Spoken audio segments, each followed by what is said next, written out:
नमस्कार दोस्तों, श्री अमन बाबा जी YouTube channel में आपका स्वागत करते हैं। दोस्तों, आपने इस मुहावरे को ज़रूर सुना होगा, सब्र का फल मीठा होता है। चलिए आज हम इस मुहावरे पर बात कर लेते हैं। एक कहानी के माध्यम से आपको बताते हैं कि सब्र का फल मीठा होता है। तो हमें किसी भी चीज़ के लिए सब्र रखना चाहिए, जल्दबाजी नहीं करनी चाहिए। इस वीडियो से हमें यही सीख मिलती है। इस कहानी में बताया गया है कि तारों को कैसे शक-ए-बाब उत्पन्न होता है और श्री नारद मुनि उनको कैसे इस मुहावरे का अर्थ समझाते हैं। जब सूरज अस्त हो रहा होता है तब हल्की हल्की संध्या से उत्पन्न होती है और चारों तरफ शांत वातावरण जैसा एक अंधेरा सा छा जाता है। सभी जीव जंतु, पशु पक्षी अपने निवास स्थान को चले जाते हैं और हल्की हल्की हवा चलने लगती है। हम जब आसमान की ओर देखते हैं तो सूर्यास्त होता रहता है। तभी आसमान में तारे टिमटिमाने लगते हैं। कुछ तारे चमकीले होते हैं परंतु कुछ चमकीले भी होते हैं, चमकीले भी नहीं होते।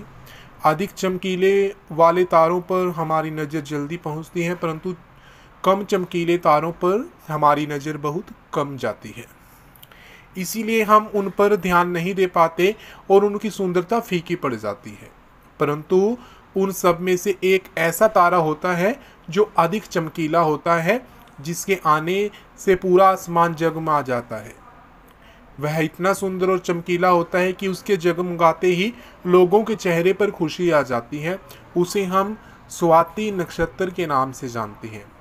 चमकीला और सुंदर होता है वो, जिसके आने से लोग खुश हो जाते हैं। इसीलिए बाकी के नक्षत्र स्वाति नक्षत्र से ईर्ष्या करने लगते हैं और अपनी इस ईर्ष्या की कथा को श्री नारद मुनि को बताते हैं। नारद मुनि उन सभी तारों को समझाते हुए कहते हैं कि देखो, जो भी सब्र करता है उनके संसार में उसको सब्र का फल जरूर मिलता है।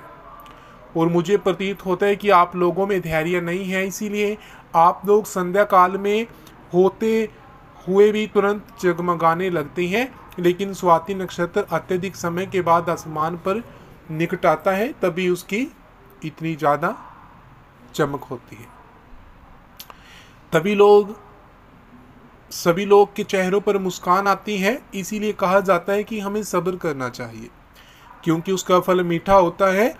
यदि तुम देर से आसमान में टिमटिमाते होते तो तुम्हारा भी महत्व होगा कि तुम्हें भी लोग अलग नाम से जानते।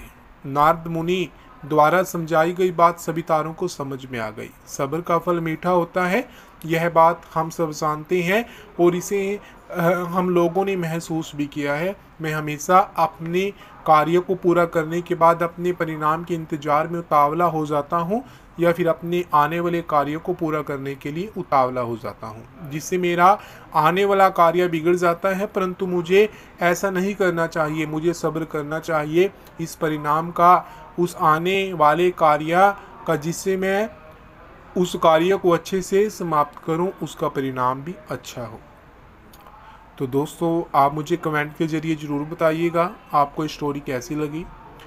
वीडियो को लाइक, शेयर और यूट्यूब चैनल को सब्सक्राइब कर दीजिएगा। जल्द मिलेंगे नए टॉपिक के साथ। धन्यवाद।